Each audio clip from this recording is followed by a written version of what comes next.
Olá, meu povo! Muito boa noite, começando mais um Pode Crer. Muito obrigado pela sua presença, pela sua audiência, pelo carinho de sempre.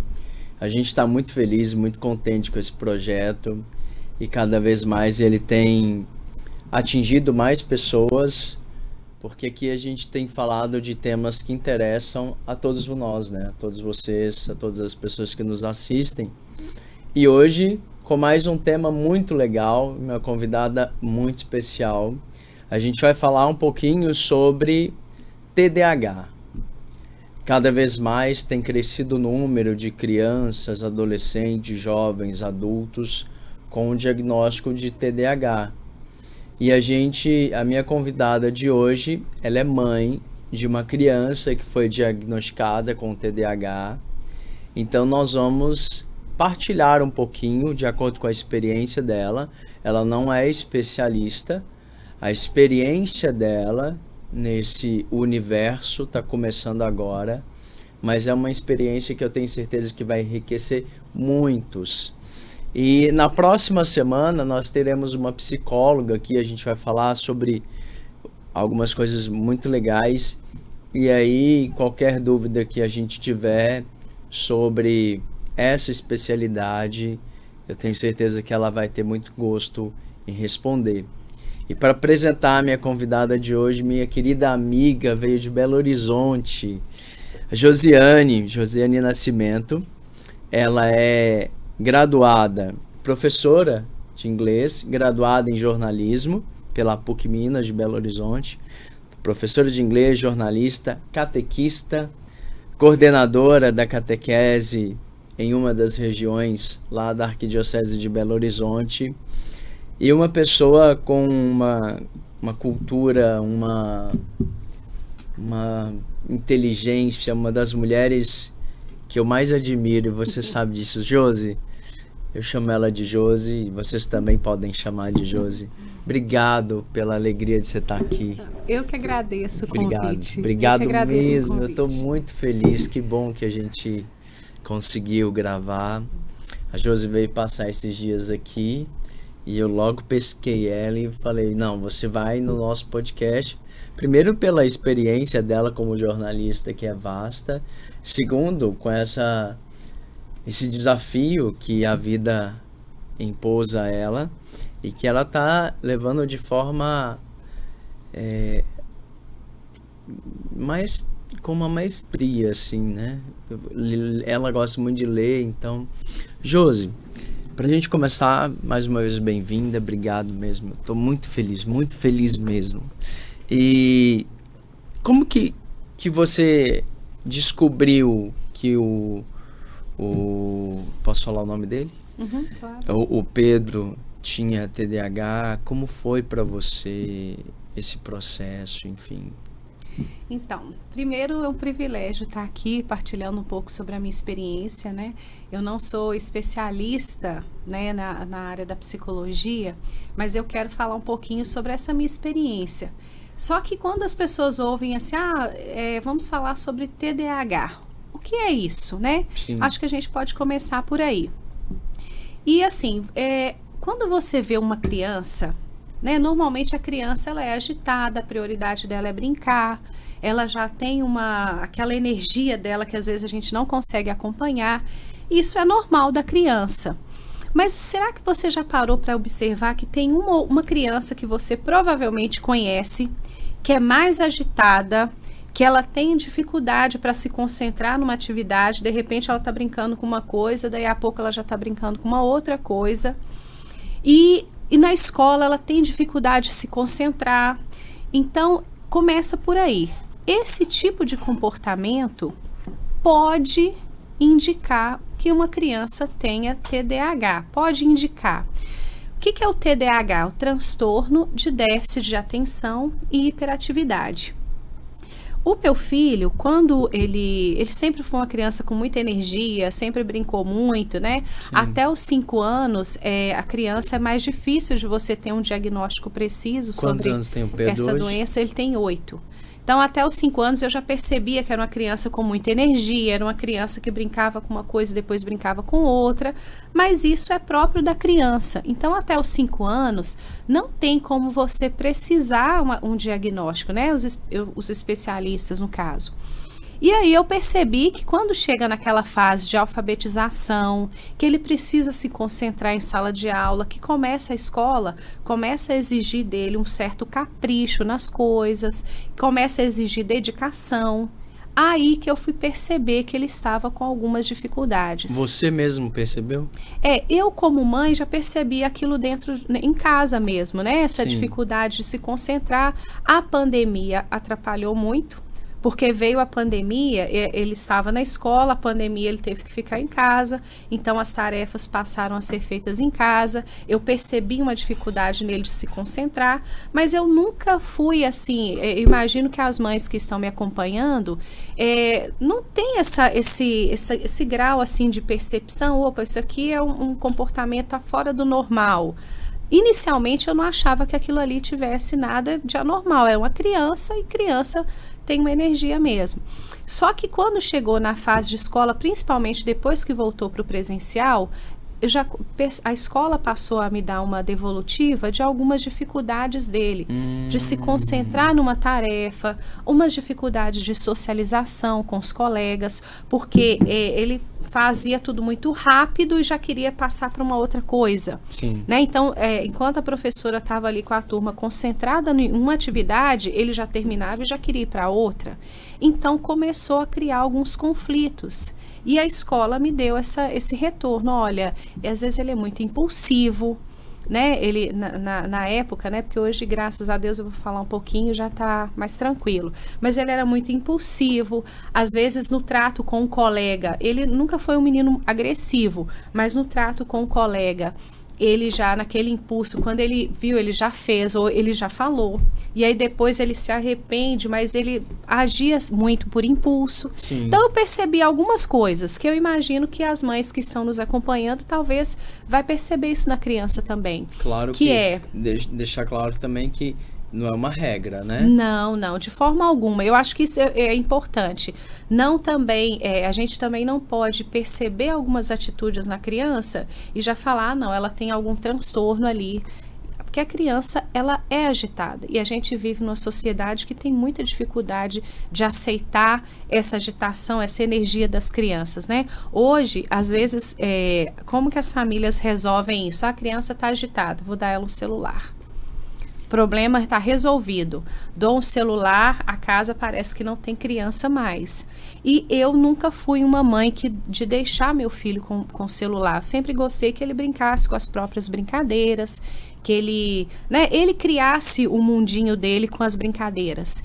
Então, eu vejo, e até por isso, dentro da minha própria família, às vezes tinha uma resistência, porque enquanto todas as crianças estavam quietinhas, né, com o celular na mão, o meu filho queria brincar de outras formas.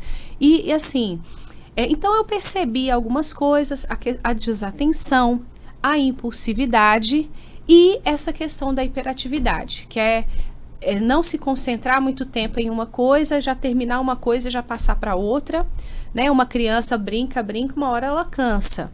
E o meu filho não se cansava. Ele não cansa, ele tem energia para brincar 24 horas. Meu Deus. Então, eu fui percebendo por aí, e com essa questão da escola também, eu levei isso ao pediatra dele. Olha, eu percebo o meu filho com esse comportamento. O que você acha? Aí ele falou, olha, ele, dentro do próprio consultório, ele percebe, né, porque ele já acompanha o meu filho Pedro desde pequeno, ele já percebeu ali, ele realmente tem dificuldade de se concentrar, né, de falar até dele mesmo, falar do que ele sente, de como ele se sente, até para isso ele tinha dificuldades. Então nós começamos uma investigação, né, ele começou primeiramente com uma neuropediatra, né, que também está acompanhando ele até agora, e ela passou a observar algumas informações, alguns comportamentos, pediu o relatório da escola, recomendou um acompanhamento com uma psicóloga, né, uma terapia, E aí, a partir disso, né, não é fácil, não é um diagnóstico que é feito do dia para a noite. Isso que eu ia te perguntar. Antes da gente passar para o diagnóstico, apesar que a gente vai ter que falar dele para você responder essa pergunta. Para você, quando diagnosticaram Pedro com TDAH, para você, qual foi seu sentimento? É muito difícil. Primeiro porque a gente não quer que o filho tenha alguma coisa, ainda mais se tratando de um transtorno que não tem cura, né? Ele não tem cura. O TDAH, ele tem tratamento. A criança, né, o quanto antes iniciar o tratamento, o acompanhamento, melhor, que é multidisciplinar, melhor, mas ele não tem cura. Então, assim, essa é uma dificuldade que eu percebo, Henrique, com relação aos pais que muitas vezes percebem que a criança tem um comportamento que eu não vou dizer normal, porque normal é uma palavra que eu acho que ela acaba colocando todo mundo numa forma, né? Mas quando você vê um comportamento no seu filho, uma agitação excessiva, uma desatenção, até uma agressividade, muitas vezes, de uma frustração que ele passou, e uma agressividade assim, não, mas tá fora de controle, isso tá muito acima do que realmente aconteceu. O pai ou a mãe dificilmente querem ouvir que o seu filho tem um transtorno comportamental, às vezes cognitivo, né? Tem muita dificuldade de aceitar. Então, no primeiro momento, eu percebi aquela dificuldade do meu filho, mas apesar da tristeza, né? Que a gente não tem como, a gente ficar triste mesmo, de saber, poxa, ele tem isso, porque é bom de enfatizar que esse diagnóstico, ele demora meses para se chegar ao diagnóstico, né? Na verdade, ele ainda está em investigação. Esse foi um diagnóstico inicial, mas ele ainda está em processo de investigação. Até porque o TDAH, até onde eu pesquisei e li, ele tem níveis, né? Sim. E às vezes uma criança, um jovem, um adolescente, ele pode ter TDAH e ter outros sintomas, eu diria, né? Outros sim. sinais. Então, outros sinais combinados. Que não necessariamente, porque o Pedro é assim, todos não. Sim, né? É verdade. Não tem um padrão de comportamento. Talvez, né? Aí a dificuldade também de diagnosticar, não? Sim, é um diagnóstico bem difícil, mas é importante dizer que assim, não existe um padrão de comportamento e tem os níveis mesmo o TDAH tem divisões, né? Às vezes para uns ele manifesta mais, por exemplo, nas meninas, né? Normalmente ele manifesta mais com a desatenção, né? Dificuldade de se concentrar numa tarefa. O menino já é um pouco mais hiperativo, às vezes até um pouco agressivo, impulsivo nas ações, né, que é próprio dos meninos. Então, tem essas diferenças mesmo de comportamento. Mas quando você me pergunta como eu senti, a minha vontade de ajudar o meu filho, o meu desejo de ajudá-lo a ter um comportamento melhor, era maior do que a minha tristeza. Maior do que a minha tristeza de saber que ele poxa, meu filho muito tem um transtorno. Muito bom então, eu acho que isso é muito importante, porque o que eu sempre quis, né, diante desses conflitos, que eu acho que na escola que se acentua muito, aquela criança muito agitada, que interrompe o tempo inteiro. E você foi professora dele também? Então, eu tenho um curso de inglês, né, e passei a dar aula para ele o ano passado e percebi isso também. Por exemplo, quando eu fazia uma pergunta, né, para um determinado colega, muitas vezes ele respondia antes da hora, ele não esperava a vez dele, o fato de querer atenção voltada só para ele. Então, isso também foi um sinal de alerta, né, depois que eu passei a dar aula para ele, de conviver com ele ali num ambiente diferente de casa, né? Passei a perceber ele com outro olhar. Dentro de uma sala de aula, convivendo com os colegas, o fato de não esperar a vez. Então, apesar de ter acordos, ele não esperava, o impulso era maior. Eu fico pensando agora aqui, às vezes uma pessoa não esclarecida dá uma certa pena até, pode pensar assim: ah, essa criança é muito insuportável, ela é muito indisciplinada, alguém de fora, e acaba gerando quase que um bullying ou quase que uma não aceitação. Ah, eu não quero ficar perto dessa criança porque ela é muito carente. Ou seja, a gente vai desmascarando uma coisa que às vezes, no caso do Pedro e de tantas outras crianças, pode ser... eu me lembro que ontem você falava uma coisa que você mesmo dizia para mim, que chorava e se arrepende, porque quantas vezes você bateu no Pedro achando que era outro problema, né? Assim, que não era um problema de uma doença como TDAH, mas que era talvez uma rebeldia de criança, e só depois que você passou por esse processo que você foi compreender que, caramba, eu batia no Pedro sem saber que o problema dele era muito mais profundo e muito maior. Sim, eu nunca fui assim de bater muito nele, eu colocava ele muito de castigo, sabe? Às vezes por uma atitude que ele fez, uma atitude impulsiva, uma coisa que ele falou que foi desrespeitoso com alguém. Quando eu falo em bater, porque ontem você falou isso, mas umas palmadas assim, isso, né? Isso. Sim, então, mas o que eu percebo? Isso acontece muito e às vezes as pessoas que estão ao redor pensam, não, mas esse menino é indisciplinado. Por exemplo, vou te dar um exemplo para você entender. Na igreja, né? A gente, desde pequeno, Pedro participa, né? Vai à igreja comigo, ele tá na catequese também. E aí, eu percebi ali, às vezes ele querendo andar, porque a criança que é hiperativa, ela tem muita dificuldade de ficar sentada participando de uma missa como um adulto, né? Nós sentamos ali, prestamos atenção, né? A grande maioria, porque nem os adultos conseguem, né? Prestamos atenção ali na palavra, na homilia, nossa atenção está voltada para aquilo.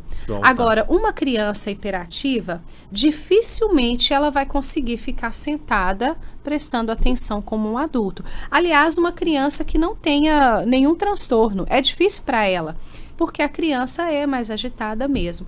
Agora, uma criança que é hiperativa, para ela aquilo ali é um martírio. E aí, às vezes, ele saía, pedia para ir ao banheiro, né? Até hoje, às vezes, ele pede para dar uma respirada, para ir ao banheiro. E, às vezes, ele ia para um lado, de um lado para o outro. Provavelmente, quem está em casa já deve ter identificado alguma criança assim. Sim. Que ela tem dificuldade de ficar sentada e quieta ali, participando da celebração, né? Como qualquer pessoa adulta. E aí, eu percebia muito assim, nossa, e ouço isso até hoje na catequese, né? Às vezes uma criança, que nós temos vários catequizandos que os pais já nos relataram que tem TDAH e outros transtornos, né? Outros transtornos. E aí eu ouço muito assim, nossa, mas a mãe dele não tá aí não?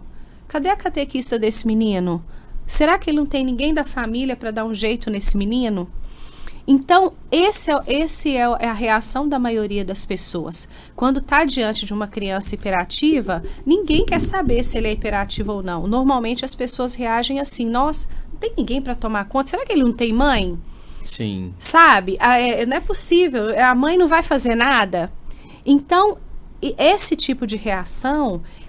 antes de acompanhar, de participar desse processo, né, de tratamento, de acompanhamento do meu filho, eu também tinha uma reação, gente, mas ele não corresponde, ele não está me obedecendo, sabe? É uma frustração muito grande. Depois que eu fui acompanhar, e eu confesso para vocês que até então, o que eu sabia a respeito de transtornos, né, comportamentais e cognitivos, transtornos até de aprendizagem, era muito raso, porque quando eu fiz faculdade de letras, né, essas informações são passadas de uma forma muito superficial. Sim. Depois que o meu filho iniciou esse processo, aí eu fui aprofundar sobre isso. Aí eu fui ler, entender, porque a minha vontade de ajudar o meu filho a ter qualidade de vida, ter bem-estar e viver bem, sem conflitos e ter uma convivência boa socialmente, sempre foi muito maior. Então, eu passei a ler, a entender, a buscar, né, a orientação de profissionais para eu ajudar o meu filho da melhor forma possível. E aí eu passei a entender que foge do alcance dele. Né? Quando a neuropediatra me disse, olha, você querer que ele fique quieto, né, sentadinho ali participando de uma missa, tá fora do alcance dele. E uma vez eu falei, filho, né, foi até antes dele começar esse acompanhamento, eu me lembro que eu estava numa missa e a igreja estava cheia, né? Eu falei, filho, fica quieto, era celebração de novena, a igreja estava muito cheia. E assim ele falou, mamãe, eu não consigo. Ah, Josi. Isso para mim foi muito forte, sabe, Henrique? Isso para mim foi muito forte. E hoje, depois de saber, né, que ele já está fazendo acompanhamento aí já tem um tempinho, eu falei, gente, não adianta exigir isso de uma criança hiperativa, exigir uma concentração, ficar sentada ali 1 hora e meia, isso para eles é impossível, porque eles não conseguem. Não foge do controle deles, ficar assim, sabe, concentrado 100% naquilo por um período longo de tempo. Então, isso para mim é muito forte. E é interessante a gente pontuar uma coisa que a gente conversava ontem lá em casa, que ele não tem consciência disso, né? Uhum. É porque às vezes a pessoa pode pensar assim, mas não é possível que ele não perceba. Não, ele não percebe. Exatamente. Ele não percebe que ele está excedendo, por exemplo, que ele está falando um pouco mais alto, que de repente ele está incomodando outras pessoas. Essa percepção dele do social ali é diferente. Ele não dá conta mesmo. E é engraçado, só fazer um corte aqui. A minha irmã, beijo, Paula, te amo.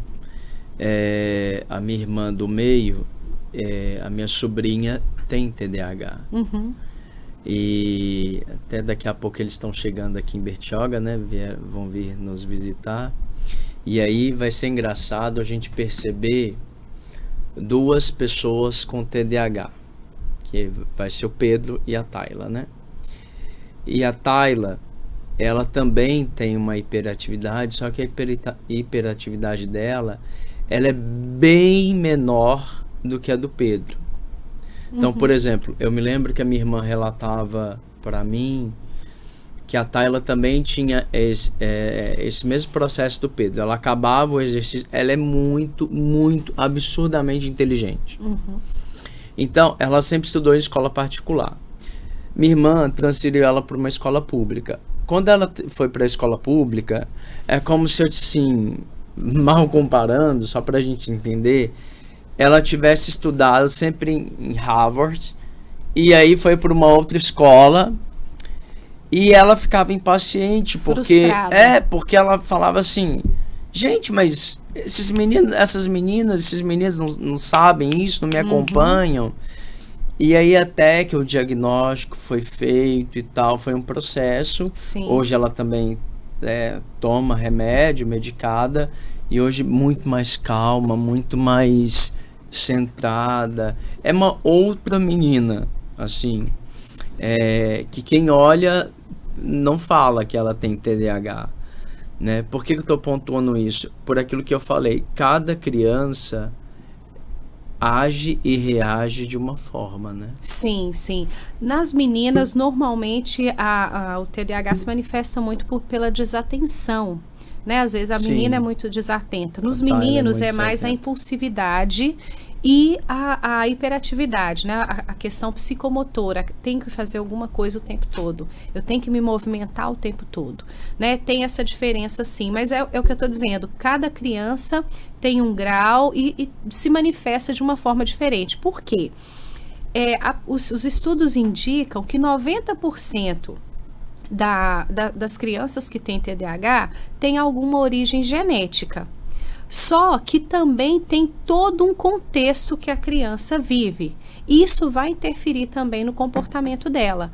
Então, dependendo do ambiente que ela vive, como ela se socializa, né? Mais ou menos conflito. Então, dependendo deste ambiente, porque tem uma série de fatores que interferem nessa questão comportamental, a criança vai reagir mais ou menos de uma forma.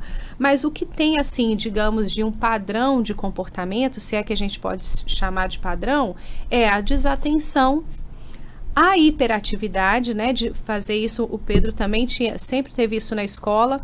Eu lembro que fui chamado uma vez que ele teve que ser retirado da sala, porque a professora estava fazendo uma atividade e ele fazia assim, era um jogo de perguntas e respostas, e ele já sabia, ele respondia na frente dos colegas. Então, a professora não estava conseguindo fazer a atividade, porque o tempo todo que ela perguntava, Lucas, o Pedro respondia. Alice, o Pedro respondia.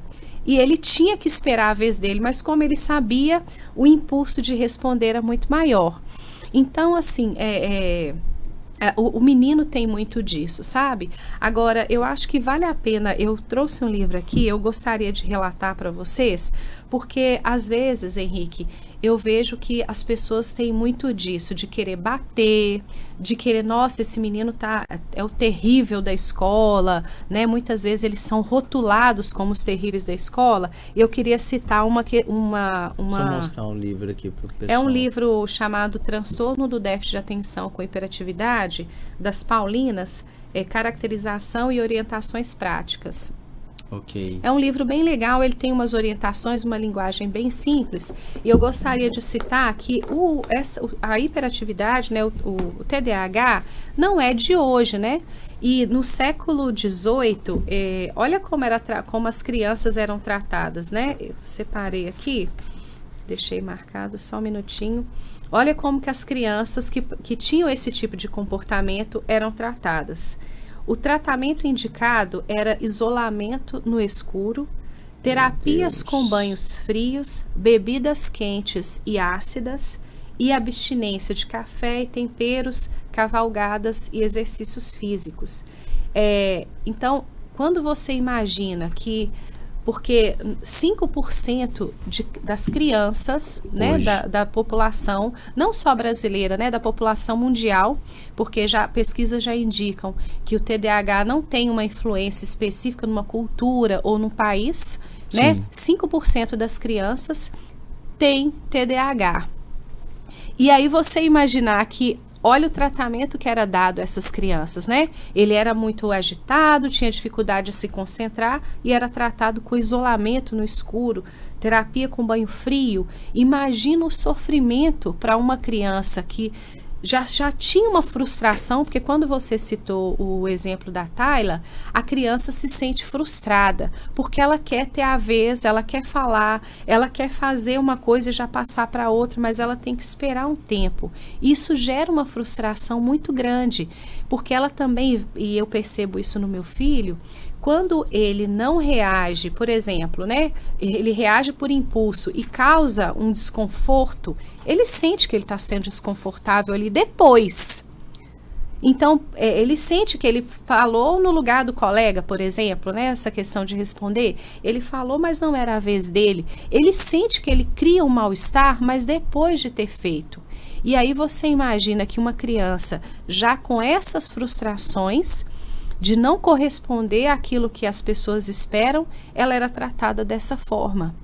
Então, se você pensar, esse tipo de tratamento aqui está muito distante da nossa realidade, de certa forma sim. Mas quantos pais, diante de uma criança hiperativa, tratam na correia, tratam com né, uma varinha, um chinelo, né? Então, eu acho que isso é importante comentar. Por quê? Porque às vezes a criança precisa de ajuda, né? Os pais também, porque é desgastante. Eu né? ia falar pra isso. família. Acho que não só a criança, mas os pais também precisam, porque eu acho que há um preconceito Sim. muito grande em relação sobretudo por parte a sociedade é preconceituosa, né? Infelizmente. E os pais se sentem acuados, né? Porque, caramba, meu filho tem TDAH, e essa aceitação é muito difícil, mas é muito bonito aquilo que você falou. Entre a minha tristeza e a minha vontade de ajudar meu filho, prevaleceu a vontade de ajudar meu filho, né? Sim, eu indicaria assim, apontaria alguns caminhos. Quais? Por exemplo, né, o seu filho, você foi chamado na escola. Porque seu filho está tendo um comportamento inadequado, às vezes muito impulsivo. Isso é muito comum. Eu também estou no ambiente de sala de aula, né? Sou professora do ensino fundamental e eu percebo muito isso, né? Às vezes o pai é chamado na escola porque a criança tem um comportamento recorrente, né? Recorrente, não é um comportamento pontual, porque Sim. isso qualquer um de nós, Sim. uma hora vai ter um comportamento que não vai agradar mesmo, mas é recorrente, a dificuldade dela de concentração, a agitação, terminou uma coisa, já quer passar para outra, a questão às vezes falta um pouco o zelo com as atividades, porque como ele quer terminar rápido, faz de qualquer jeito. A dificuldade de socialização, conflitos constantes com os colegas, e aí quando ele vai perceber, ele já fez. E você vê que é uma criança, muitas vezes boa, de bom coração. Não é que ela agiu para causar aquilo ali, vou causar sofrimento no meu colega.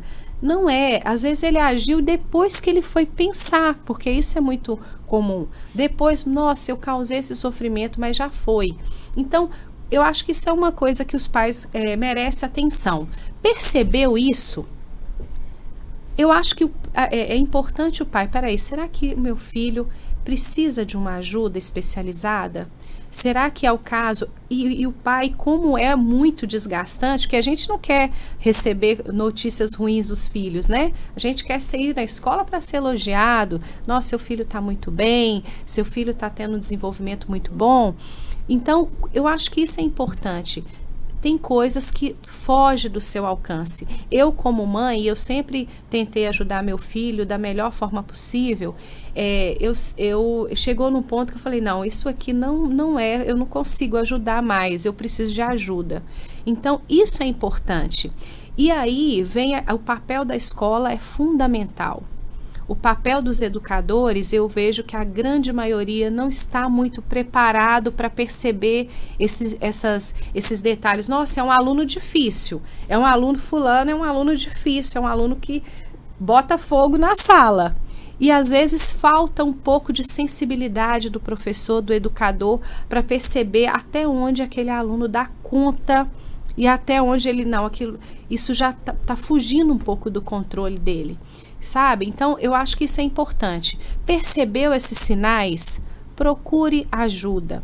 O nosso sistema único de saúde, infelizmente, eu acho que ele, né, também falha um pouco nessa ajuda, nessa orientação dos pais, mas é importante os pais procurarem ajuda especializada, procurarem, olha, meu filho está tendo esse comportamento, será que ele não precisa de um acompanhamento? Eu, enquanto pai, enquanto mãe, será que eu não preciso de uma ajuda? Como que eu lido com esse perfil de criança? Porque, por exemplo, Henrique, uma criança que é hiperativa, ela vai precisar, dentro de uma sala de aula, eu já estou falando como professora, ela vai te pedir para ir ao banheiro, para ir beber água, para ir fazer alguma coisa, ela vai precisar dar uma saída, dar uma respirada. Ela precisa disso. Outra coisa, ela precisa sentar à frente, nas primeiras cadeiras, porque a facilidade dela de dispersar é muito grande. Então, se esse aluno fica lá no fundo da sala, ele vai ter toda a turma ali, uma visão da turma, ele vai ter N coisas para tirar a atenção dele no ambiente de sala de aula. Boa. Então, ele precisa sentar à frente, sabe? Ele precisa ter uma ajuda. Outra coisa, por exemplo, você fala não, esse tipo de negativo, ele já costuma ter uma reação mais agressiva. Não, espera a sua vez, vamos ouvir fulano, depois vamos ouvir você. Então, eu acho que assim, nós temos pais que muitas vezes, eu já ouvi isso muito assim, mas na minha época não era assim, na minha época era um chinelo, uma correia e resolvia, né, resolvi esse tipo de transtorno facilmente. Não é assim, sabe? Talvez na sua época, mas hoje é que está tendo mais crianças com transtorno, com TDAH e com outros transtornos. Não é que está tendo mais crianças. Hoje a gente está tendo um diagnóstico maior. Pais, né? Felizmente, as famílias estão procurando mais ajuda especializada. Os pais, né? A gente está percebendo assim uma mudança na sociedade. Pais estão buscando mais orientação. Então, aquela coisa de, não, vou resolver isso na correia. Você não vai resolver um problema desse na correia. Não vai. E quando a criança não recebe um devido acompanhamento, a tendência é isso se acentuar na adolescência, na juventude, sabe? Já ter uma criança. A adolescência a gente já sabe que não é uma fase muito fácil, né? Nós já passamos por isso, é uma fase mesmo que ela, por si só, já tem alguns conflitos, né? Então, aí você vê alguns comportamentos se acentuando na adolescência. Na fase na fase adulta se perpetua e aí se desenvolve outros transtornos, porque aquilo que precisava ser, digamos assim, acompanhado na infância não foi. Então, o quanto antes a criança tiver o devido acompanhamento e tiver um diagnóstico, melhor, sabe? E qual a forma, pelo menos no caso do Pedro, qual a forma de tratamento? Então, além de ser medicamentosa também, né? Sim, alguns casos sim, né? No caso do meu filho, precisou, né? Ele tem uma medicação que ajuda muito nessa questão da concentração, principalmente. Sim. Bom, a primeira coisa, então, se uma criança foi diagnosticada com TDAH, que também, eu volto a dizer, não é um diagnóstico que você vai numa consulta e alguém te fala. Foram meses, né? E ainda eu digo que não está fechado o diagnóstico dele, ainda está sendo acompanhado, porque há possibilidade de desdobrar em outras coisas, porque às vezes o TDAH está relacionado a um autismo, a um TOD, que é transtorno opositor desafiador. Tem outras ramificações aí que podem também estar relacionadas. Muito legal você falar isso. Então, primeira coisa, não é um diagnóstico que você faz do dia para a noite, igual uma consulta que o médico fala, não, você tem uma virose, né? Então, isso é importante. Aí, o profissional que normalmente acompanha, né, que vai iniciar ali, que vai te orientar para quais profissionais você deve buscar, é um neuropediatra, né? Normalmente o neuropediatra, ele vai iniciar ali uma investigação e aí é um diagnóstico clínico, não é um diagnóstico que você faz um exame de sangue e aí está definido, né? É um diagnóstico clínico, um diagnóstico multidisciplinar, ele vai te indicar para outros profissionais. Por exemplo, aí vai ser o psicólogo, que ele vai acompanhar e vai ajudar a criança nessa questão de concentração, a lidar com frustrações. Tem também o terapeuta ocupacional, que ele também já vai fazer um trabalho ali com a criança, de lidar também com essa necessidade de organização, que normalmente a criança com TDAH, ela também pode desenvolver essa dificuldade de organização, de tarefas, de atividades. Tem o fonoaudiólogo, porque às vezes a criança tem um atraso na fala, no expressar dela. Sim. Uma fala na linguagem, uma dificuldade na dicção. Então, o fono também é importante estar junto, acompanhando esse processo. Tem o pediatra, né, que ele vai também acompanhar e, deixa-me ver aqui, o pediatra, o terapeuta ocupacional, o psicólogo e o fono. E às vezes até um outro profissional. Vou dar um exemplo. Dependendo, né, como eu falei, depende de cada caso. Mas pode ser que seja encaminhado também para um geneticista, né? Que vai também ali abrir uma investigação genética para apontar. Não para dizer, olha, ele tem esse tipo de gene ou esse tipo de perfil aqui que indica. Mas crianças com TDAH tem esse padrão genético. Então, uma investigação genética também vai ajudar a ter um diagnóstico mais preciso, mas é um diagnóstico multidisciplinar, interdisciplinar. Não é um profissional só que faz, sabe? E para isso, assim, né, a família ela tem que estar disposta a realmente querer ajudar o filho, porque é um processo, é um caminho, e você tem que ajudá-lo, ajudar o filho, ajudar a criança todos os dias. Uma coisa que eu tô pensando aqui, a prática de esportes, ela também é fundamental para essas crianças? É importantíssimo. O esporte também ajuda bastante, e principalmente esporte que envolve mais a disciplina, a concentração, por exemplo, as artes marciais, né? É uma área assim que a princípio a gente pensa assim, mas é luta, né? Não é. Ela envolve disciplina, respeito. Isso é muito legal também para a criança. Os esportes, ele vem também para ajudar a criança a gastar um pouco essa energia. Mas é importante, aí eu vou te dizer o que eu ouvi de um profissional que o acompanha, que isso seja ao longo do processo, já com a criança já iniciando um tratamento. Por quê? Porque senão vai ser mais um ambiente de conflito para ela.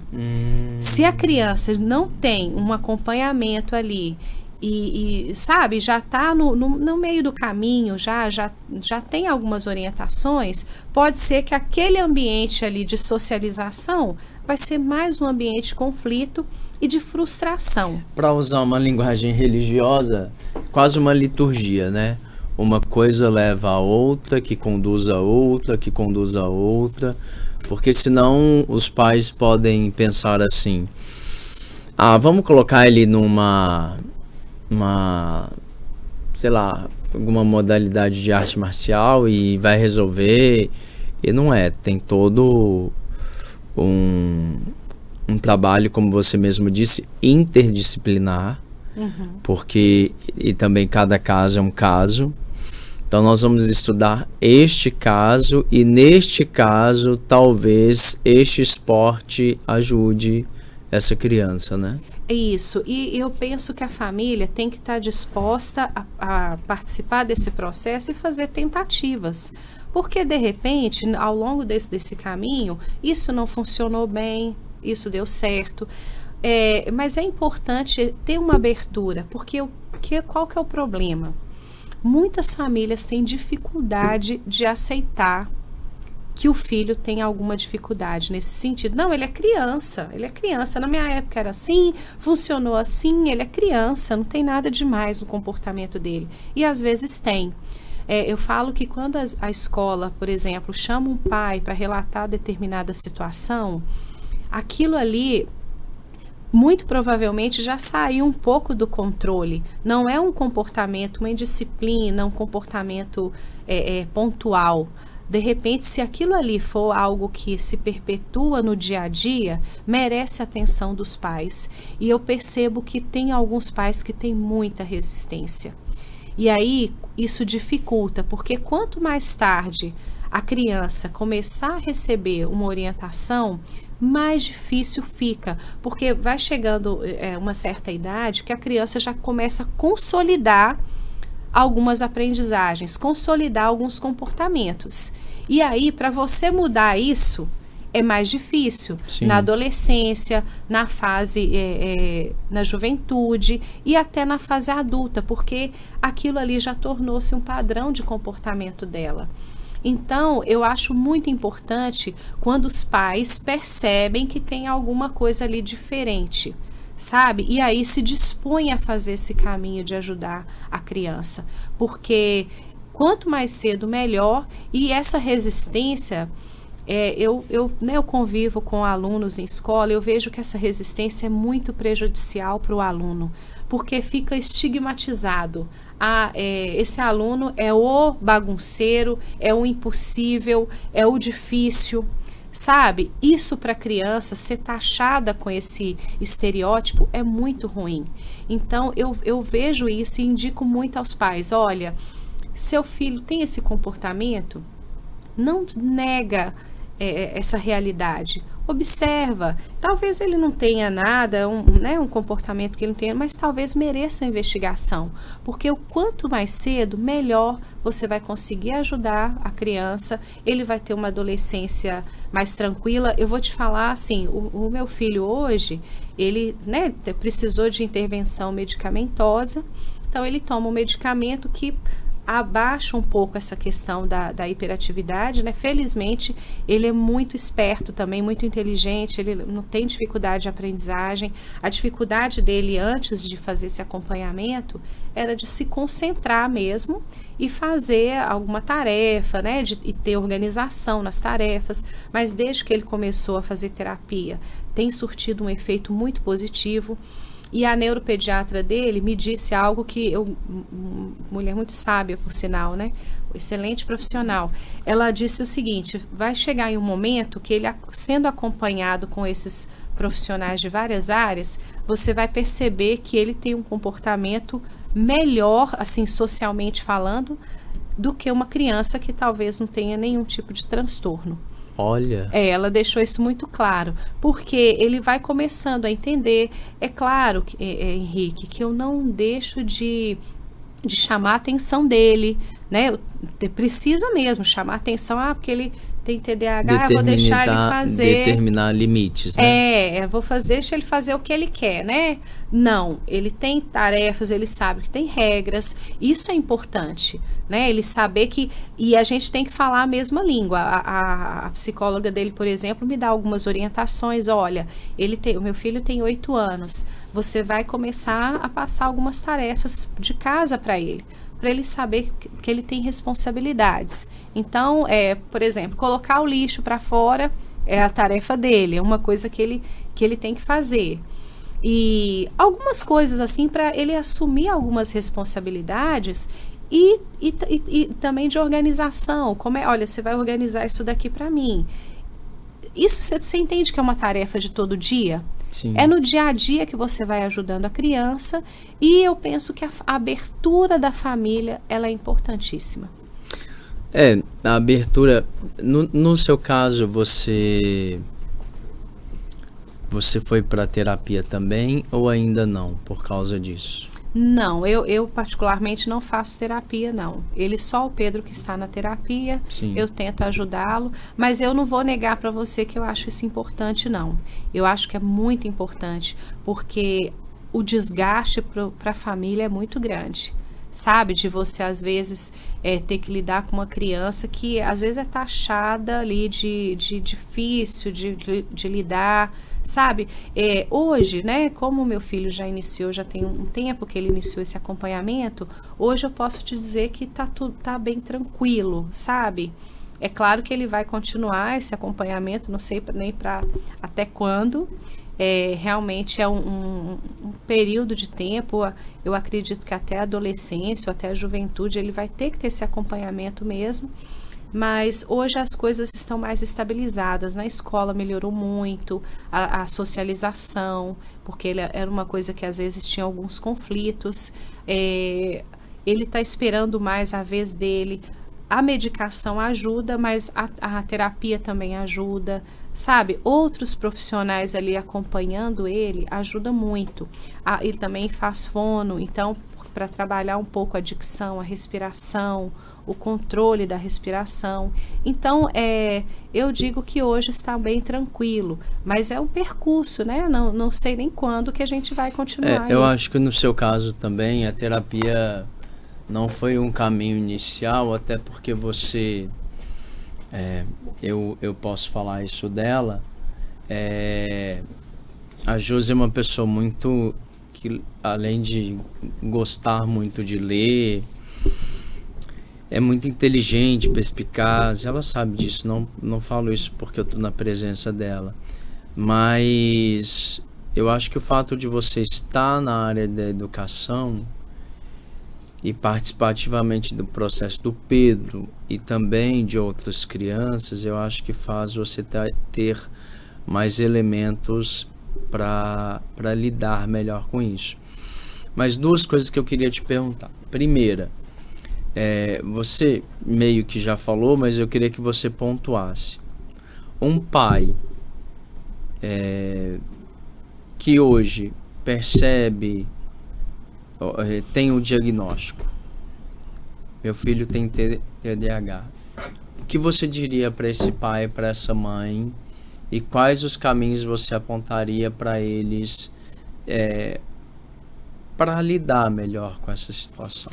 Então, primeiro que eu diria que quando a gente já fala que, olha, meu filho tem TDAH, e esse diagnóstico já indica que ele tenha já buscou ajuda, tá? Mas vamos imaginar que você perceba que o seu filho é muito agitado, ele é hiperativo, ele nunca cansa, ele tem dificuldade de organização, de terminar uma tarefa e depois se concentrar em outra. Eu acho que a primeira coisa é observar esses sinais. Isso eu acho que é muito importante enfatizar. Não quer dizer que a criança tenha um transtorno. Sim. Mas são algumas coisas que você percebe não que... Não é regra, né? Não é uma regra. Mas são alguns sinais que você percebe. É muito impulsivo e depois se arrepende do que fez, mas já fez. Sabe, ali nas relações sociais, né, nas comunidades que ele convive, família, escola. Então, isso é a primeira coisa. Observa isso, essa impulsividade, ele não para, essa agitação excessiva, tem dificuldade de se concentrar em algo, de organizar, esquecimento. Isso também acontece, ele esquece as coisas com muita facilidade porque parece que as informações não chegam para ele de forma organizada. Bom, percebendo tudo isso, a primeira coisa, e outra importante, não só em casa, a devolutiva da escola, um retorno da escola, como que é meu comportamento? Se a escola nunca te procurou, como que é o comportamento do meu filho na escola? Né? Eu vejo isso também, muitas vezes, a família se distanciando um pouco da escola e precisa caminhar junto com a escola. A escola também relata, ele tem isso, isso e isso, né? Às vezes tem conflitos por causa desse tipo de temperamento, então começa por aí. Os ambientes que o filho vive têm esse mesmo comportamento, essas mesmas dificuldades. Bom, procure ajuda. A primeira coisa, conversa com o pediatra né, ali vai te indicar os especialistas, vai falar qual que é o melhor caminho. O profissional que deve acompanhar, né, todo esse percurso é o neuropediatra. O neuropediatra também vai indicar ali outros profissionais para ajudar, porque, como eu disse, é um diagnóstico clínico e é um diagnóstico que leva tempo. Então, a primeira coisa é procurar ajuda. Sim. Porque é importante, quando eu falo ajuda, não é só para a família, porque a criança se sente muito frustrada, porque ela não corresponde àquilo que é esperado ali no ambiente que ela convive. Sim. E aí, gente, eu acho que é uma parte que isso me chamou muita atenção quando eu fui estudar um pouco isso. São adolescentes que vão desenvolver depressão, são adolescentes que vão, às vezes, tentar suicídio. Por quê? Poxa, na escola eu sou um problema. Em casa eu sou um problema, eu não consigo manter os meus amigos, porque eu tenho conflito o tempo todo. Imagina isso, para um adulto é difícil lidar com frustrações, imagina para um adolescente, para uma criança. Muito legal você falar então, quando eu falo que é importante o diagnóstico precoce, é porque na adolescência, os sintomas que aquela criança vai apresentar são outros, e aí pode ir para um caminho difícil, eu não diria irreversível, mas um caminho difícil que o adolescente vai passar, porque ele já tem todas aquelas frustrações, ele tem dificuldade de ter amigos, porque o comportamento dele às vezes é muito conflitante, é muito impulsivo, né? Então isso é muito importante. Aí chega na juventude, infelizmente a gente vê hoje muitos jovens aí se automutilando, jovens tentando suicídio. Na catequese eu vejo isso muito, adolescentes que infelizmente, né, não é uma coisa boa assim de se falar, mas a gente vê jovens, adolescentes que com o braço todo marcado, sabe, um sol terrível, né, que lá em Minas está um sol é muito forte o adolescente de blusa de moletom. Então, quando a gente vai investigar, porque na época de frio é tranquilo, você esconde. Mas uma época dessa como o verão, a criança, o jovem está lá de blusa de manga comprida. Quando você vai ver ali, tem sinais de automutilação. Então, isso é triste você chegar a esse ponto. Muitas vezes, se tivesse tido uma orientação e um acompanhamento lá na infância, não teria desencadeado esse tipo de situação. É legal você falar isso, porque quando a gente pensou no Pode Crer, em alguma ferramenta para os jovens, o meu pessoal tá aí, é prova disso. A gente também pensou o Pode Crer como um canal para a juventude. E uma das coisas que me angustiava muito é exatamente isso. Ouvindo adolescentes, é um número muito grande de jovens que se mutilam por uma série de coisas. Obviamente eu não estou dizendo que esses jovens têm TDAH, mas quando você fala dessas possíveis intercorrências que acontecem, ao mesmo tempo que a sua fala ela é curadora e salvadora, no sentido da gente atenar para aquilo, mas ela é uma fala muito sábia, porque provavelmente muita gente que está assistindo agora vai se identificar. Claro, é bom deixar claro que não é regra, né?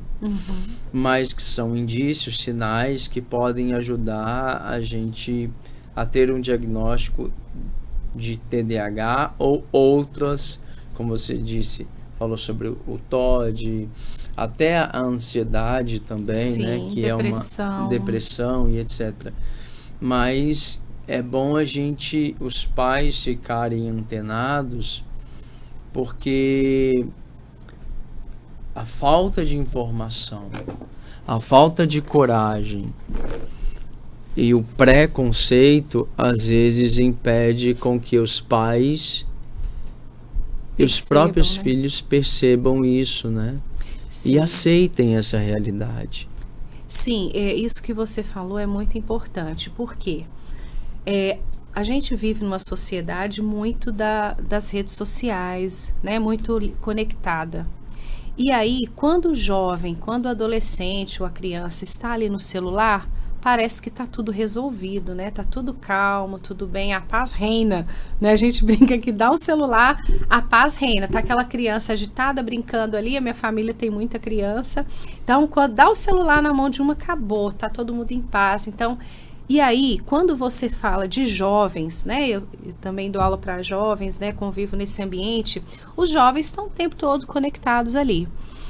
E isso pode maquiar, porque não tem o face a face, a conversa, né? Às vezes aquilo ali se perdeu dentro das famílias, naquele momento de conversa, do jovem externar aquilo que ele está sentindo, né? Essas frustrações, né, advindas do TDAH ou de outros transtornos, ou de repente não tem nem relação com isso, mas as frustrações dos jovens, eles não têm ali um ambiente para externar, um olho no olho, um face a face.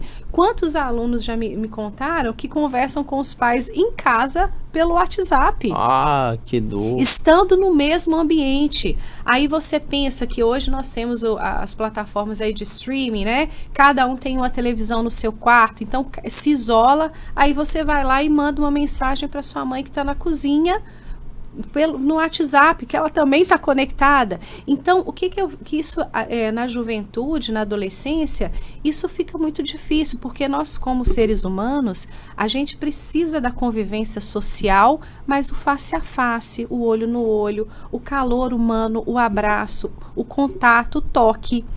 E isso, os jovens hoje têm, às vezes não tem ali dentro da família um ambiente favorável para externar as dificuldades e as frustrações.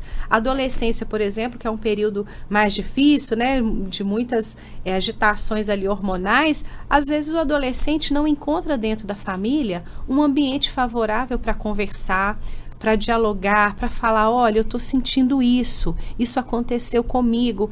E aí, como é que...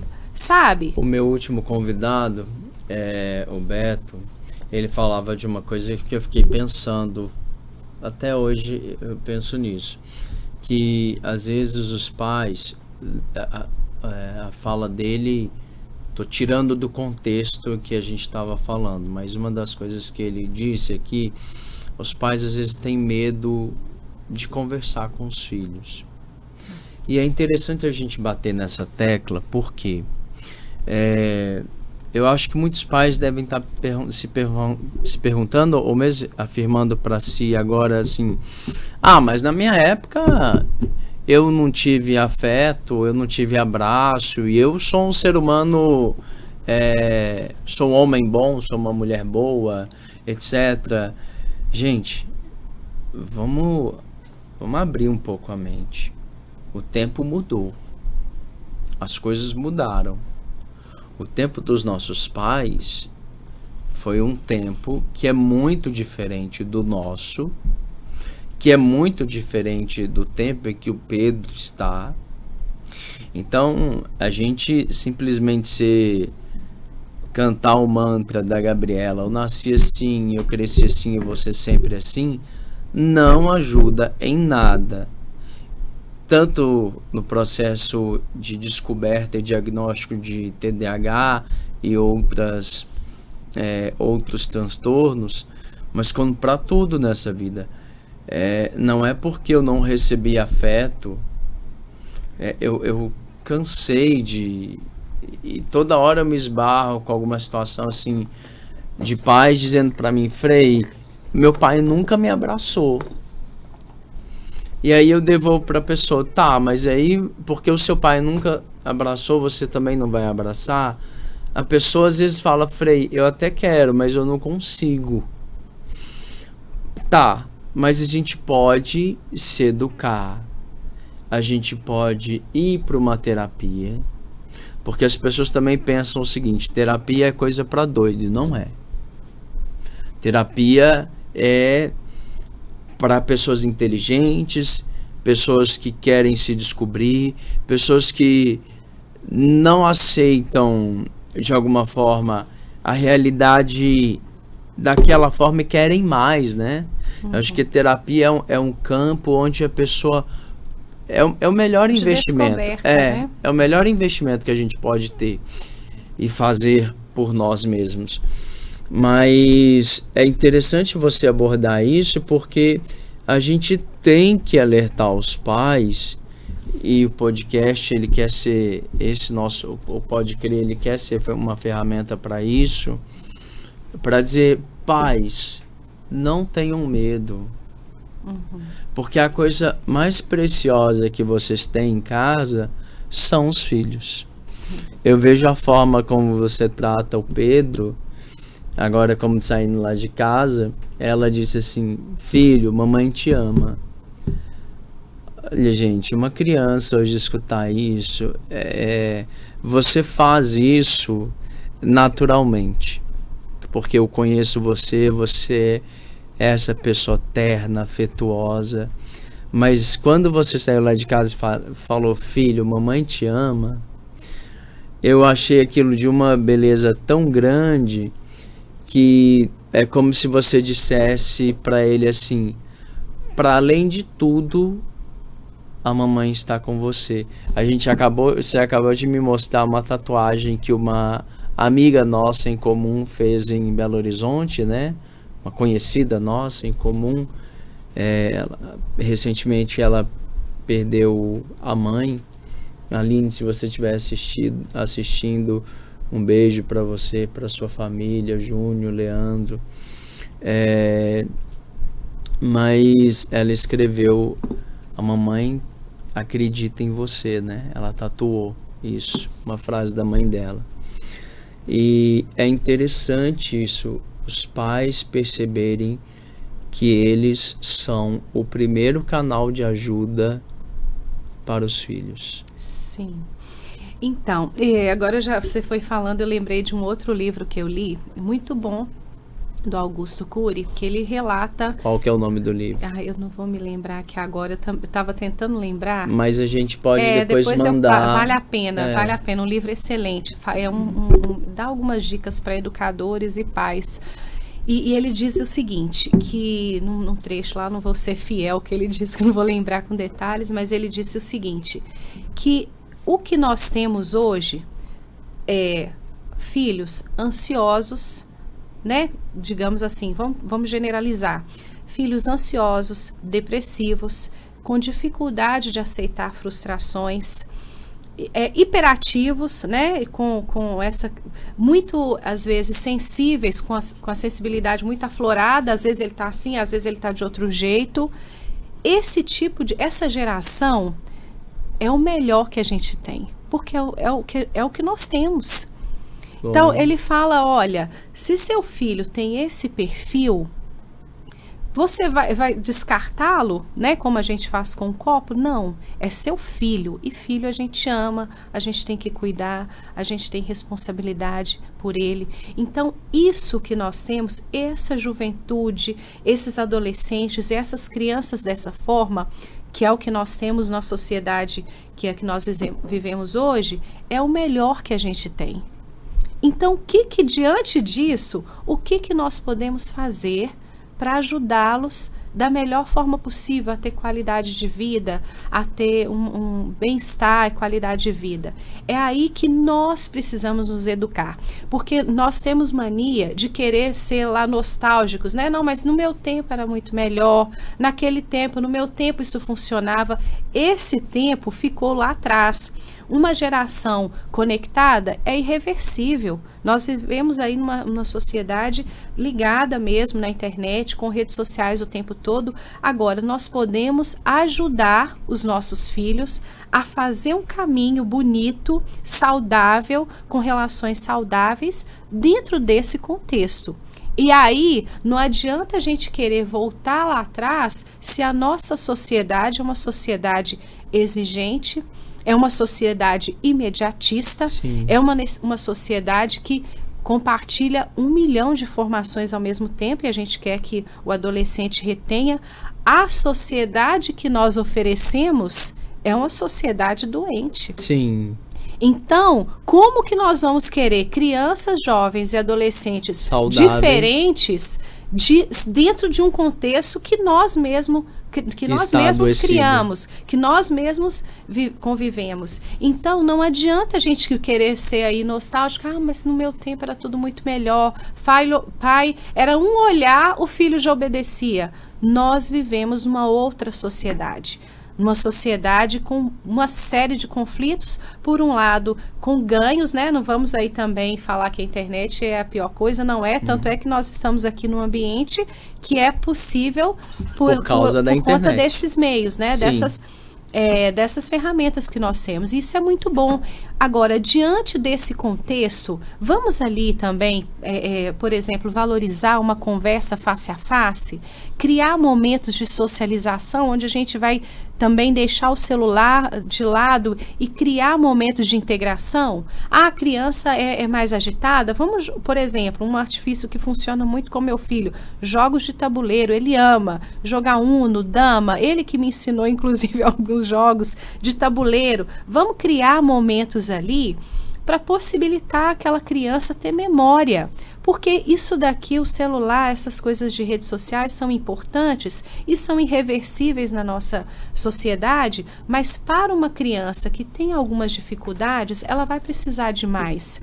E aí é onde nós precisamos entrar, porque nós adultos também estamos numa sociedade que falta o calor humano, o abraço, o contato, né? Acho que a pandemia às vezes até dificultou um pouco, porque a gente precisava se isolar, né? Nós mineiros que gostamos de um cafezinho, de uma reunião, a gente precisava se isolar, e eu acho que isso também a gente precisa voltar a ter esses laços de esses momentos de um contato face a face, de um olho no olho, de abrir oportunidades. Eu gosto de perguntar muito para o Pedro, quando ele termina o dia de aula, o que te fez mais feliz hoje? Olha que bonito. Sabe? E eu acho, essa semana, acho que foi quarta-feira, agora com esse feriado já me perdi, acho que foi terça-feira.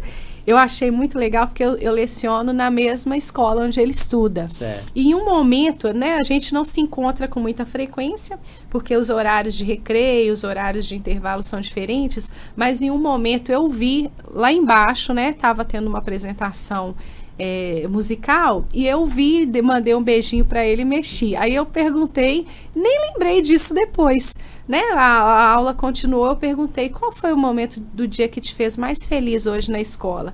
Foi quando eu te vi, mamãe. Oh, meu Sabe? Deus. Eu achei isso muito bonito, eu fiquei até emocionada, porque para mim foi só um oi, assim, né? Eu mandei um beijinho, não. Mas para ele foi o momento mais bacana do dia. E assim, eu procuro, dentro das minhas limitações, não pensa que eu sou perfeita, às vezes eu perco a paciência também, mas eu procuro tentar ajudá-la ao máximo, porque ele é o melhor que eu tenho, né? É um filho que Deus me deu, é um presente que Deus me deu. Eu só tenho ele e eu tento ajudá-lo, sabe, Henrique, para que ele tenha uma vida com qualidade, que ele tenha amigos, que ele tenha afeto, que ele consiga conviver bem com as pessoas, lidar com as frustrações que a gente tem que lidar o tempo todo e que ele seja aí, né, ele tem 8 anos, mas que ele seja um adolescente e um adulto, um jovem, com mais tranquilidade, sabe? Passe por essas fases com mais tranquilidade, de forma saudável, sabe? E assim, eu tento fazer isso, né? Da melhor maneira possível. Uma coisa que você falou já, e que a minha irmã também faz isso, a Paula, com os meus sobrinhos, eles têm horário para o celular, mas a maioria do tempo eles estão brincando igual eu e você brincávamos lá na nossa infância. Uhum. E eu vejo isso muito no Pedro também. Você, desde pequeno, o Pedro sempre teve muito brinquedo e tudo. E é legal a gente fazer... Eu fui à casa de uma pessoa, eu vou dizer só o primeiro nome, a primeira palavra e a última, para todo mundo, porque não é ético dizer o nome da pessoa, né? Mas eu vou dizer só a primeira e a última. Beto Zaidan. Eu fui à casa dele e eu achei incrível uma coisa. As paredes, algumas paredes, tem rabiscado. Criança, desenho, nome e tal. E eu achei tão legal aquilo, assim. Aqui em casa tem vida, aqui em casa tem criança, sabe? Porque se fosse algumas pessoas fazer um risquinho na parede já adoecia. O papel de parede do quarto do meu sobrinho é um papel de parede para ele desenhar, colorir e tal. Então é legal a gente voltar a isso, né? Vamos ter algumas perguntinhas que os nossos amigos que estão do lado de lá mandaram e vamos tentar responder aqui. Pode mandar? Vamos lá. Maiara Carmo, obrigado, meu amor. Quais as dificuldades que uma criança ou adulto podem ter que tem TDAH? Ótimo. Bom, quando a criança recebe um acompanhamento, normalmente ele vai chegar, né? Isso eu estou falando de acordo com o que a neuropediatra do meu filho me passou, né? E com o que eu li também. Ele vai chegar na fase adulta de uma forma mais tranquila, sabe? Mas é muito comum, e aí eu vou dizer que eu não vou citar o nome, mas tem um professor nosso que ele, inteligentíssimo, professor de matemática, vai ser difícil não falar o nome dele, né? Mas enfim, ele tem TDAH, só que ele contou pra gente, né, que ele descobriu, ele já é um adulto e descobriu há poucos anos.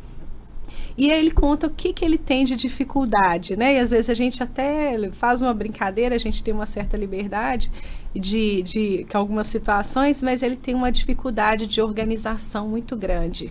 É aquela pessoa que normalmente ele começa fazendo algo e aí ele não consegue concluir. Ele começa uma coisa, vai para outra e ao final das contas ele fica que não consegui administrar nada. Então eu não sei eu não perguntei para esse amigo o que o levou a procurar saber se ele tinha alguma dificuldade ali. Mas ele cita muito isso, essa dificuldade de organização.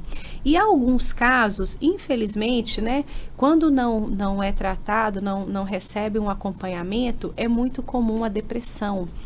Porque a frustração, né, essas frustrações de não atender, de não conseguir, poxa, por que o meu colega consegue, eu não consigo? Essas frustrações, infelizmente, quando não trabalhadas, elas vão se acumulando e vai ser um adulto depressivo, vai ser um adulto com poucos amigos, né? Vai ser um adulto ali com muita dificuldade, às vezes no ambiente de trabalho, de lidar com colegas, de lidar com uma negativa, né, de lidar com um não de um chefe, vai ser aquela pessoa que vai explodir, que vai virar a mesa. Então, infelizmente, acontece esse tipo de situação, sabe? Aí merece investigação? Sim. Nunca é tarde para procurar ajuda, sabe? A gente está focando aqui, Henrique, em crianças, adolescentes, mas um adulto que perceba também alguns sinais, eu acho que, olha, eu me identifiquei, vale a pena investigar. Vale a pena procurar ajuda para ver se, né, o que pode ser feito. Eu acho que é interessante a pergunta dela. Obrigado, Mayara. Paula Siqueira, minha irmã, meu amor, um beijo, te amo. É comum o diagnóstico de TDAH em pessoas com... É comum o diagnóstico de TDAH em pessoas com diagnóstico de psicopatia? Eu não sei, eu confesso para você que eu não sei se tem alguma relação esses dois transtornos, sabe? A gente pode guardar essa pergunta para a psicóloga que vai vir na próxima semana. Assim, a grosso modo, eu diria que sim. Mas eu não posso afirmar. Eu sou psicólogo também. Eu confesso que eu não sei, assim, porque eu acho que é importante a gente tentar também não estigmatizar, né, e não colocar um padrão de comportamento. Pode ser que sim, mas pode ser que não tenha nenhuma relação. Vale a pena. Talvez a psicopatia, ela se dê por aquilo que você disse. Às vezes de ser desencadeada. Eu acho que é possível. É possível porque aí é o que eu disse, né? O fato e isso acontece muito na fase adulta. Quando não acompanhado, quando não tratado ali na infância e na adolescência, infelizmente pode se desdobrar em outros problemas, né? E eu acho que talvez aí esteja um deles possa ser a psicopatia. Verdade. Mas eu acho que vale a pena aprofundar essa pergunta com a psicóloga. Com a próxima entrevistada. E uma coisa que eu acho que pode levar à psicopatia também é a pessoa não ter o diagnóstico ou procurar o diagnóstico já na idade adulta. Né? Tardio, né? Tem mais alguma? Não? Bom, Josi, uma outra coisa que eu ia te perguntar, a gente tá quase no fim, né? 10 minutos. Oh, meu Deus. Passa muito rápido. Eu falei com você, isso aqui Parece que a gente tá batendo um papo. Muito gostoso, gente. Isso aqui foi um presente do Papai do Céu para nós. É muito delicioso, assim, porque as coisas vão fluindo, né? Mas uma coisa que eu queria te perguntar... E o SUS, você sabe se o SUS tem, que graças ao Papai do Céu, você tem plano de saúde, você tem condições de oferecer o melhor para o seu filho hoje. Mas você sabe se o SUS tem esse amparato todo ou você acha que é bem precário? Não, é bem precário. Eu conheço outras mães, né, que percebem assim esses sinais, porque aí é um outro problema, né, porque você perceber que seu filho tem alguns sinais, infelizmente não dispor de recursos para ajudá-lo como ele merece, como deveria, é uma complicação muito grande para a família também. Não acho que tenha profissionais em condição de atender, por exemplo, uma terapia ocupacional, eu não conheço que o SUS tem esse tipo de profissional. Na minha região, você conseguir uma consulta com fonoaudiólogo é dificílimo, com neuropediatra ainda muito mais. Então, com o pediatra, que é um especialista ali que é mais comum, é muito difícil. Então, eu acho que falta estrutura. Acho também que isso daí é um motivo da gente também ficar atento e buscar políticas públicas e questionar políticas públicas voltadas nesse sentido para atender não só o TDAH, mas as crianças com quaisquer transtornos, né? Mesmo com autismo ou com TOD ou com outros transtornos, a gente está citando alguns, mas eu acho que é muito importante as pessoas cobrarem dos seus representantes políticas públicas nessas áreas, porque não tem a própria escola, né? A escola pública, a gente sabe da dificuldade também dos profissionais, às vezes turmas muito cheias, porque a turma do meu filho, ele estuda em escola particular, a turma dele, se eu não me engano, tem 16 alunos.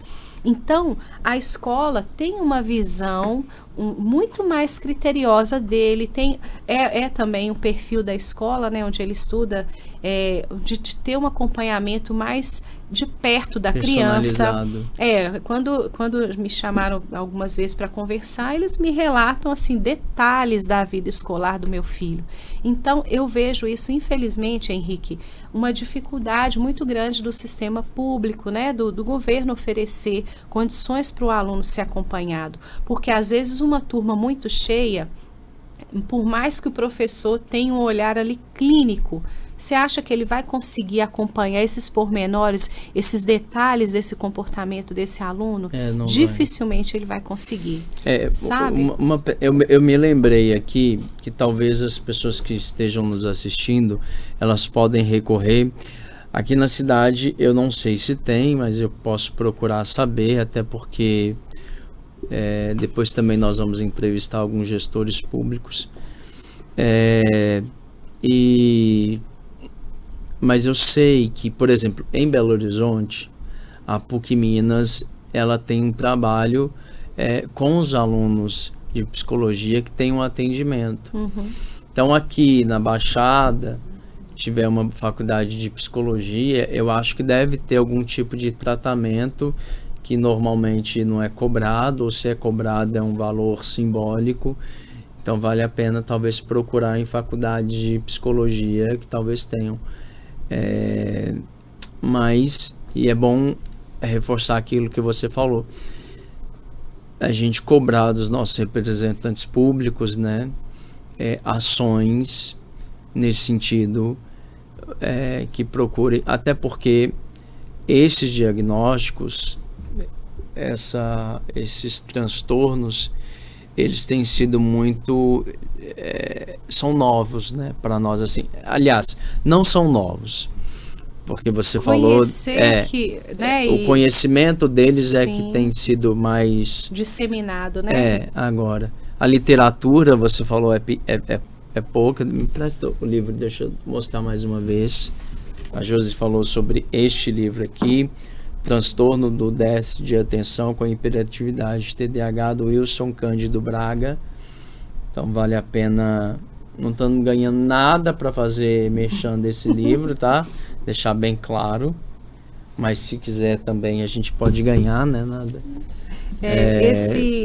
É o que você falou, né? A gente está percebendo que hoje está avançando mais os estudos com relação a esse e outros transtornos, e isso é muito bom.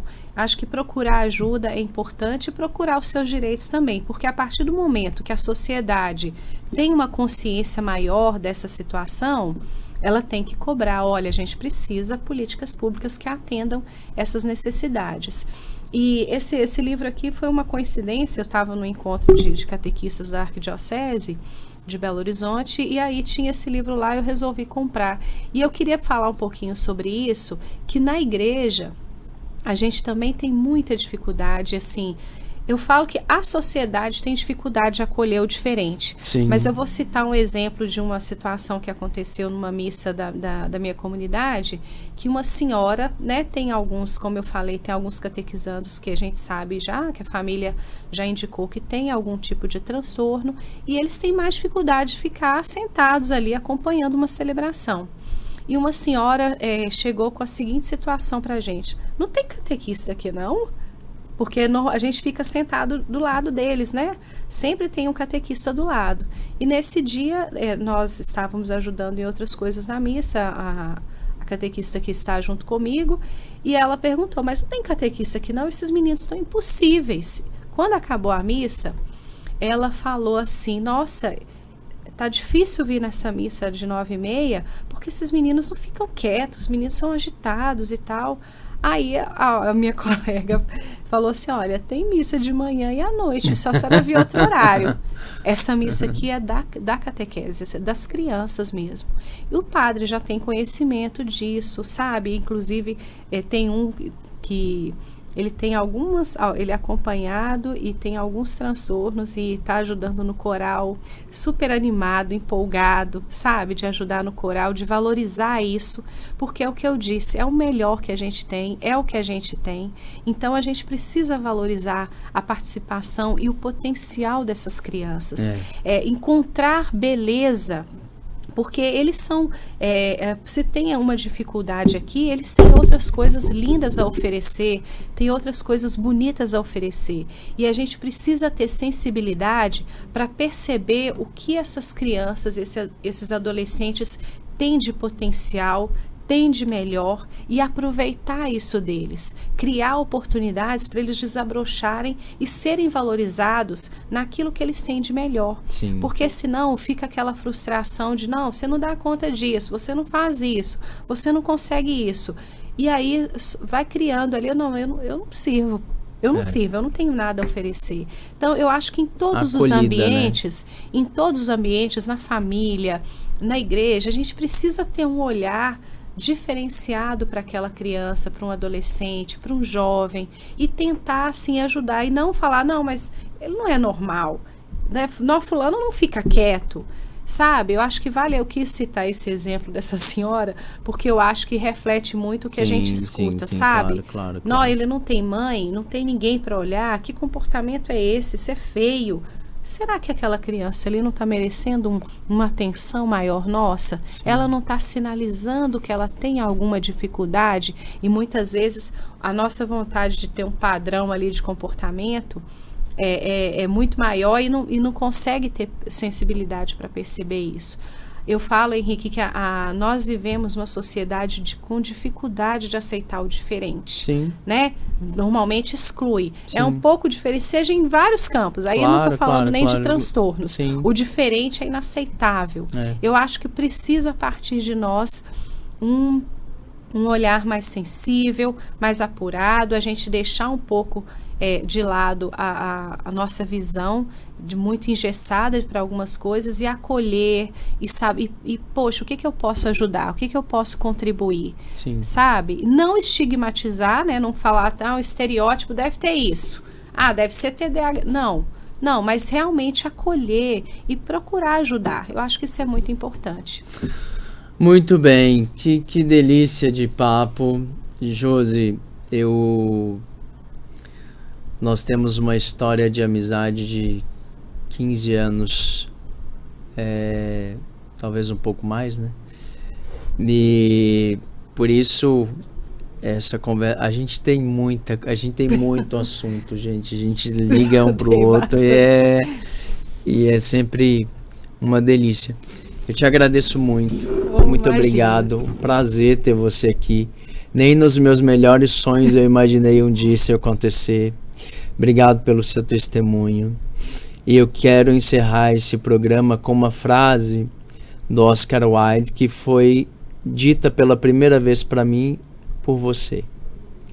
Viver é a coisa mais difícil do mundo. Algumas pessoas apenas existem. E você é uma pessoa que vive. E eu sou extremamente grato pela sua vida, pela sua existência, por tudo que você construiu e constrói junto comigo, por todas as vezes que você foi colo para mim, por todas as vezes que você foi braço e abraço e presença. Muito obrigado pela sua participação aqui, pelo seu testemunho. Deus te abençoe muito.